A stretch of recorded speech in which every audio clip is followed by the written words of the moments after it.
మొన్న కమ్మరిపల్లి మండలంలో Congress union bank chairman మానల Mohan Reddy గారు ప్రెస్ మీట్ పెడుతూ బీజేపీ గవర్నమెంట్ని వాడు వీడు అని ఏకవచనంతో సంబోధించడం ఆయన స్థాయికి తగదు. ఆయన పెట్టింది రైతుల మీద ప్రెస్ మీట్ పెట్టినప్పుడు రైతుల గురించే మాట్లాడాలా. అట్లా కాకుండా వాడు వీడు అంటే దిగజారుడు రాజకీయాలు మానుకోవాలా మోహన్ రెడ్డి గారు. మీరు అంటే మానాల మోహన్ రెడ్డి అంటే ఉన్నతనకు నిదర్శనం అని అనుకున్నాం.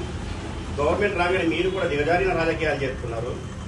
టీఆర్ఎస్ గవర్నమెంట్ 10 సంవత్సరాలు రైతులను నిట్టనిలువునా దోపిడీ చేస్తూ 41 కిలో కాడికి జోకాల్సింది పోయి 43 దాకా జోకింది. వాళ్ళు ఎక్కడైతే స్టాప్ చేసిందో కాంగ్రెస్ గవర్నమెంట్ రాగానే రైతు గవర్నమెంట్ అని చెప్పుకుంటూ గొప్పలు చేస్తుంది. మీరు ఆ 43 కాడికి 45 కిలోల కాడికి తరుగు జోకుతూ ఒక్కొక్క రైతు నేను నిట్టనిలువునా మూసుకున్నారు. మరి కింటాలకు ఒక రైతు బిడ్డగా చెప్తున్నా, ఒక కింటాలకు 7 కిలోలకి 10 కిలోల తరుగు దోపిడీ చేస్తున్నారు. మీకు కావాలంటే ట్రక్ షీట్లు ఇప్పిస్తాం, రైతు వే బిల్లులు ఇప్పిస్తాం. దాని మీద మాట్లాడాల్సింది పోయి మీరేదో స్వార్థ రాజకీయాలు బరాబర్ పెట్టిన బీజేపీ రైతు గోసా బీజేపీ భరోసా అని. ఈ రాష్ట్ర గవర్నమెంట్ మొద్దు నిద్రలో ఉన్నప్పుడు ప్రతిపక్ష హోదాగా మేము మాట్లాడాల్సింది బరాబర్ చేసినాం.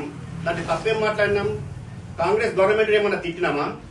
మేము విమర్శించే విమర్శ హుందాతనంతో ఉంటది.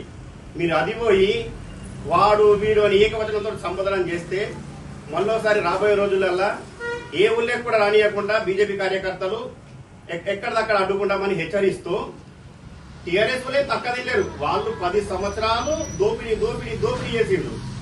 అలాగని మీరు ఎక్కడ కూడా తగ్గుతలేరు. రైతుకు మీరు ఏం చేసిండ్రు? రైతు ప్రభుత్వం అని చెప్తున్నారు. ఎక్కడికి చర్చకు రమ్మంటారు?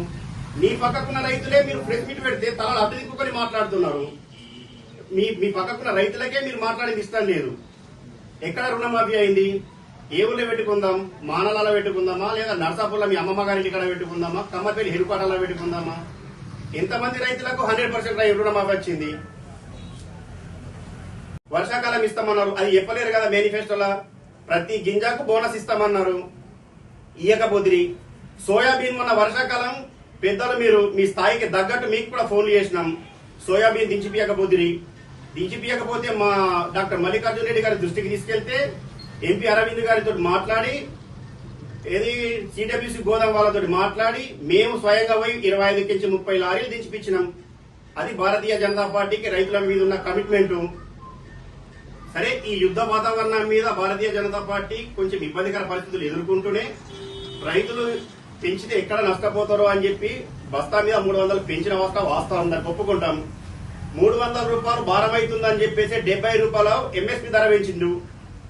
పెట్టుకుందామా? మీరు 2014 ఎన్డీఏ గవర్నమెంట్ మీరెంత పెంచిండు రైతులకు? భారతీయ జనతా పార్టీ వచ్చినాక రైతులకు ఎంత మద్దతు ధర పెంచిండు? చర్చకి ఎక్కడికైనా సిద్ధమే.